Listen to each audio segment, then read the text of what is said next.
As time and season pertains and also experience, there are things that when you're fasting happens. And I don't know if you guys know or you don't, but I'm here to just kind of like educate you in what times and seasons and experience have taught me when I'm fasting. First of all, let's just say fasting is something, it's not even something. Fasting is essential, okay? God has said that so many times in the Bible, um, that fasting kind of like breaks all the flesh and it brings you closer to Him. It's not just prayers, it's just prayers and fasting. And also, there are things that you could be going through in life that prayers are not enough. But prayers and fasting. Remember the story of Jesus when his disciples were casting out demons to this child that they, or this man that had approached them that had demons and they couldn't um, cast the demons out. And so they went to Jesus and they said, "Hey, we did this. We couldn't cast out the demons out of this man. What are we doing wrong?" And Jesus said, this is recorded in Matthew. Can you remember what verse? But some Bibles have omitted that part. And he says that this kind cannot come out without prayers and fasting. You could be going through some challenges and they have been a cycle in life. And all you have been doing is praying, and maybe you're just praying prayers to get you by. Sometimes there are prayers that can be a noise to God. Just like you have people right next to you or close to you that are kind of like making some noises or something, the things that can come and be a trigger to your ears, and you'll be like, "Oh my gosh, let me just take a break of this, let me go." It is the same thing. There's some prayers that God will be like, this person, their heart, yes, they're praying, but their heart is truly not, it's not faithful. They're not faithful. They're just praying for their own benefit, and when they get the benefit, they're not going to honor who gave it to them. And also remember, guys, God uses even people to be a blessing to you. So let's go to fasting things. When you're fasting, um, to what I kind of know now, I'm yet to find um the right wording in the Bible that state that, but there is a formula of fasting. First of all, fasting is, I want to say, it has groups. There is communal fasting where members of a certain group or the church come together and fast. And there are individual fasting. They are fasting for just families. They are fasting for the government. There's fasting for a breakthrough of something. There's different kind of fasting. But let me just touch bases on fasting. And hey, by the way, if you haven't subscribed to my channel, please subscribe and give it a big like so you're not missing out more lessons like this. And also turn the notification bell on, because why not? We are on live. I have so many lives let me not say every morning, but most of the mornings I have good morning lives with me. So you don't want to miss that. So, um, fasting, there's that fasting that is planned, that, hey, we are going to be fasting for 3 days. It's a communal or individual. We're going to be fasting for these few days. So tell whoever you, everybody, whether it's a child nursing on their mother's breast or a person that is sick, they are asked to fast. Fasting um has no expert in it. Anyone is asked to fast. Whether you are on medication, whether you're breastfeeding, whether you just got born, you will have to fast, because God is the one that sustained every one of you, every one of us. His grace is the one that has made it, has sustained us.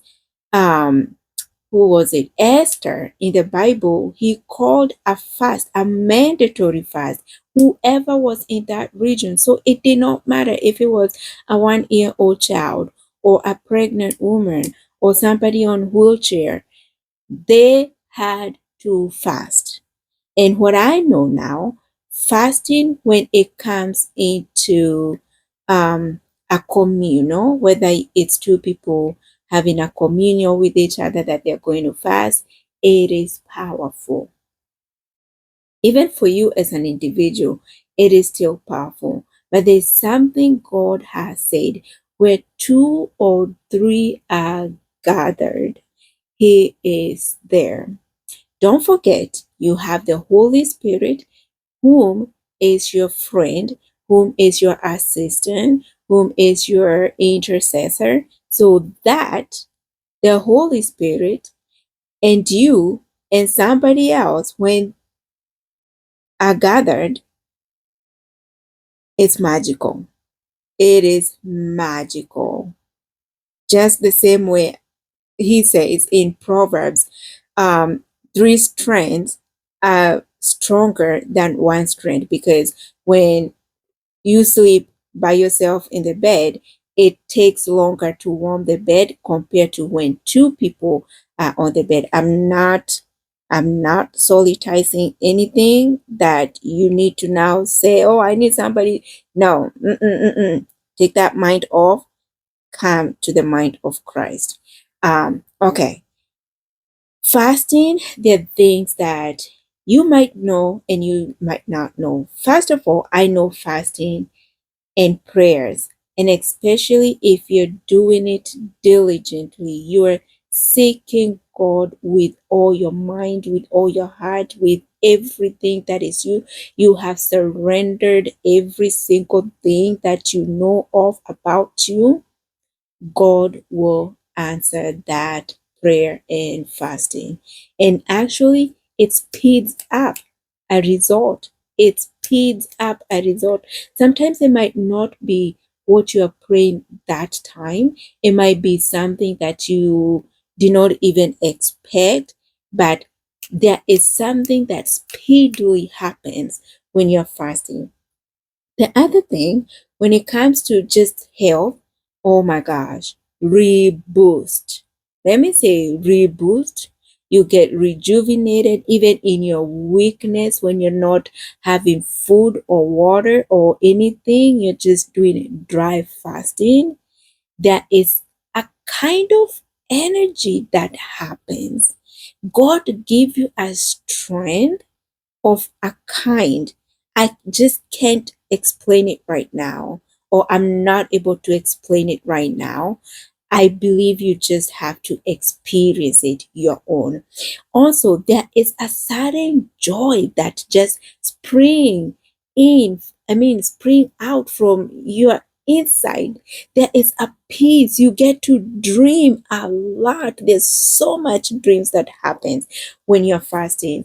But remember, there are 2 things that happens when you're fasting. There is God answering your prayers, and also the powers of darkness are like, wait. Who disturbed us? Who disturbed us? Remember, when let me give this scenario. When you are walking or in the park or whenever you spot um the house of the red ants or the fire ants, and you disturb those fire ants, likely they are going to attack you, they're going to sting you, or you're doing something outside yard work, and you disturb a colony of bees or wasps. They are going to come after you. So Satan or the powers of darkness, because they don't want you to be doing this fasting, because they don't want you to be breaking whatever they have been building. They don't want you to disturb what they have already grabbed about you or about in your surrounding. So when you fast and you start praying, they're going to start retaliating. You may think, oh my goodness, I'm fasting. Why are things just going there chaos and just things happening? I'm angry, or of no, not me. You start feeling angry. You start feeling easily bittered. You start feeling I don't even need to fast this thing. You start feeling all the negative things. I don't know why I feel itchy, but um my face is dry right now. um and those are just demons retaliating. They're like, whoa, whoa, whoa, whoa, whoa, there's somebody who has triggered us. There's something happening in the air that has disturbed us. So when all things are happening, it's now for you to be grateful to God, to say, thank you, God, for showing me what has been a stronghold in my life. It's now time to cut them. It's now time to elevate your prayer moment. It's now the time to pray harder and rebuke those spirits. And also for you coming to the understanding of like, oh, this a trigger that is making you or oneself to be angry easily or to be agitated very easily. It's a sign to let you know there's a weakness in you that has to be removed. So you start saying, anything inside me that is being a trigger to the kingdom of God, I bring it down. So you surrender. It's you now surrendering. It's you now repenting of the things that you have done. You know what you have done. It's now you repenting of the sins of your father's house. It's you now repenting of the sins of your mother's house. You don't know what they have done. You don't know, and the sins may be sitting on the laps of the third and fourth generation, and you could be the third generation. You could be the fourth generation. And whatever your great grandmother, great grandfather, your ancestors before that, they did, those sins, they sat on the laps of the third and fourth generation. And now you that God has opened your eyes, you get to see this. And now you say, oh, oh, oh, oh, oh. No wonder A, B, C, D get agitated very easily. And now self is becoming agitated very easily because of this. So now it's time to cut that string so that it does not continue any further. Those are the things that happens when you're fasting. I mean, there is a lot more that happens when you're fasting, but let me start with that and then we'll pick up from the next one so that you guys are not just overwhelmed with things of like, what do I need to do? What is the sign of whatever? But if you have any questions, there's the comment section. Ask me and I will answer those questions to you. And all I can say is peace of Christ, and I will see you on the next one. God bless you.